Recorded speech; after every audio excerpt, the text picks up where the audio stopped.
Kinjah matugo ne tim mar Sosi Safari Simbas gi Valentine Jeruto mariembo ne tim mar Kenya Riders e jaloch piem mar ndigni motisi ni Madakara C70 manobagi e kaunti ma Murang'a.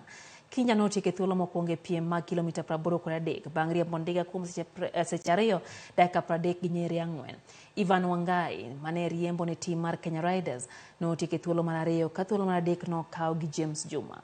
E kidieny mar Wakeni, Jeruto notieko thuolo mokwongo bang' riembo ndiga kuom seche 2 dakika 53 gi nyiri 24.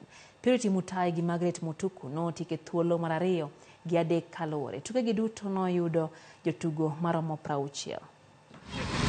In my opinion, I can say it's not like taken seriously, but if it would have been taken seriously, it would have been very, very good, because it would have enhanced the group, the people who come out to participate, and yeah.